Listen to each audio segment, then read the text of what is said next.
Afternoon, guys. Right, Eddie Ware and I have been having a little bit of a discussion about stripping Twin and Earth. So I thought I'd kick off with just a little discussion about how you strip these. So we've got a 2.5, 1.5 T&E and a 3-core there. Over the years, generally, I would have probably used set side cutters, and you're probably going to have a moan at me. I know you're not supposed to probably pull the earths anymore, but that did it for me. No damage. To be fair, I don't believe I've stressed that earth at all doing that, and I'll quite happily do that all day long. And personally, I don't think there's anything wrong with that. There's no damage on the cores, no damage on the earth, and if that overstresses that earth just doing that, then I think putting it in the terminal is going to cause problems. But I believe this day and age we're not allowed to tug on the earths. So what do? Do we use a Stanley knife or an electrician's knife? And cut up the core. Don't know about that. Again, I've seen it done, but I've also seen just what I've done there. I've seen it on SWAs when people have cut them out, and it's dead easy to nick the internal core insulation with it. Possibly not so difficult on a bigger cable.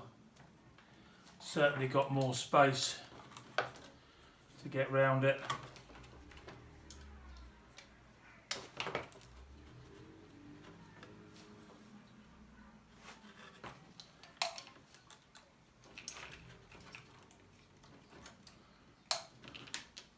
But on a lot of sites you can't use a fixed blade knife anymore.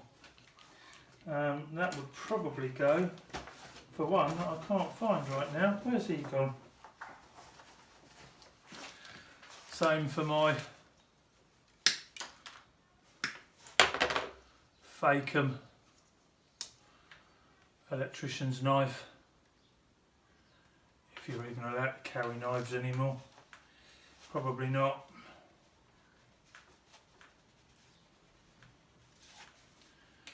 Obviously not as sharp as a Stanley knife, but then maybe you can get more control over it. So yeah, you can use a knife. I expect Mr. Ware quite likes a knife. Again,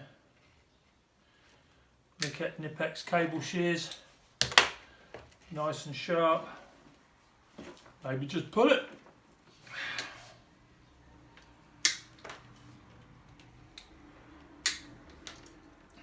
No damage.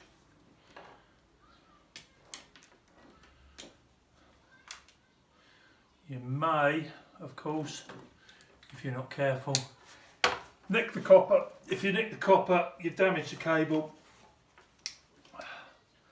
Seen these ones, Cetaform. These ones have got a 2-stage shear, which in itself makes it harder to get a clean cut on the Twin and Earth.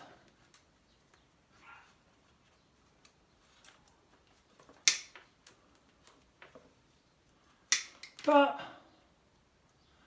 they do a nice job of the cores. Again, if you're not careful, you cut too deep. So what else have we got in my box? Something. He was disappeared right now. Where's he gone? A ratchet crimper, ratchet cable stripper has disappeared. Where's he gone then? Behind my foot. You've got this one. Now obviously you can't strip tin and earth with that, but you can strip the cores. But this one, and you won't be able to see it terribly well, is a American wire gauge. It's not a metric cable stripper, and that has just taken a chunk out of the 2.5. So that's weakened the cable. As you're fiddling around with that, that's likely to break off. These shouldn't be used on metric cables. So that brings me to the flat wire stripper.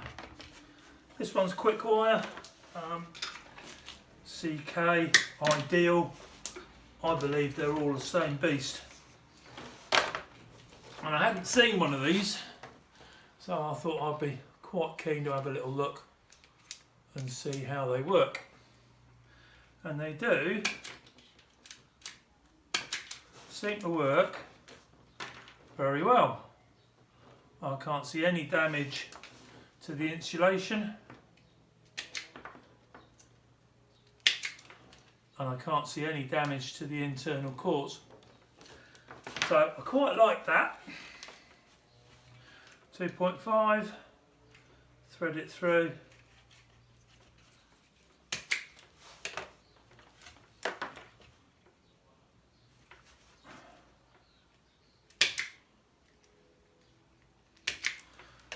Maybe a bit clunky if you're trying to get back in a knockout box.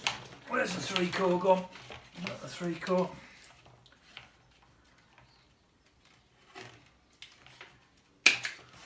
So I have seen online some pictures of cables that have been stripped by one of these, and it had some funny marks on it. Let's see if I can demonstrate it with one of these. So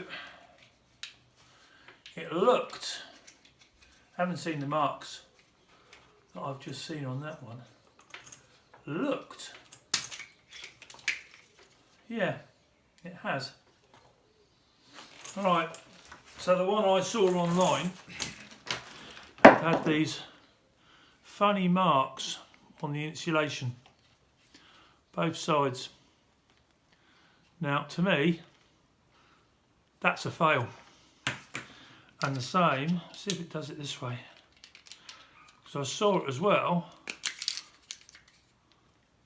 on here, where you've got the marks on the insulation.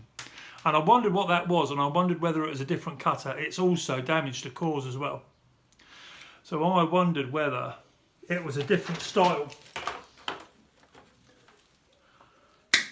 And I will try and get a couple of pictures of that. However, if you do it the proper way,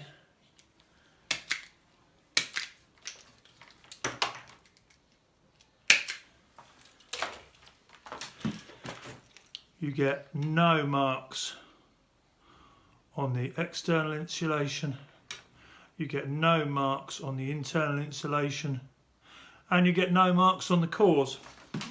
So the one that I'd seen online must have been operator error, and I don't know why you would do it that way, because it's counterintuitive.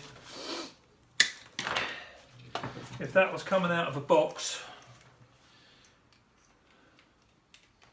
you would only ever do that. I can't see any situation where you would be coming backwards to it.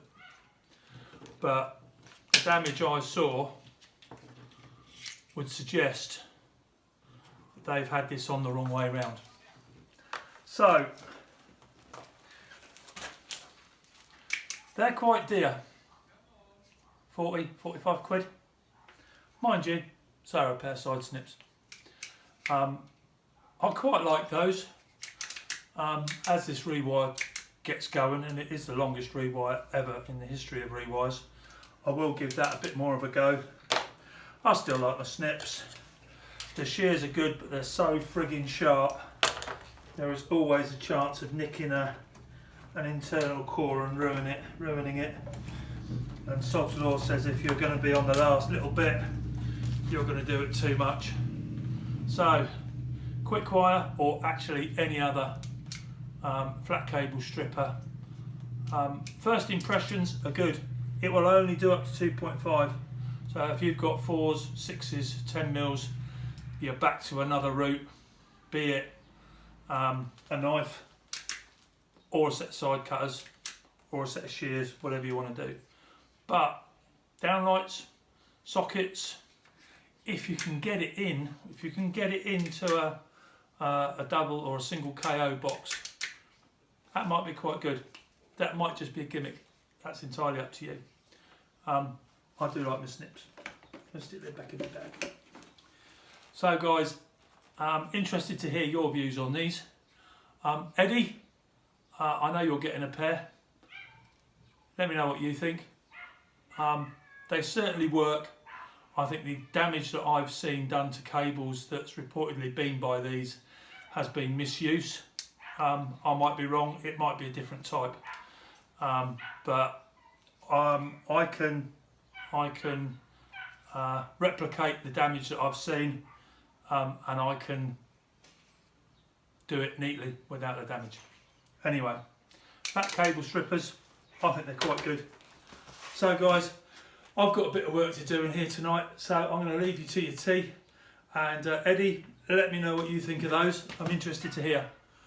Stay safe guys, and I'll catch you later. Good night.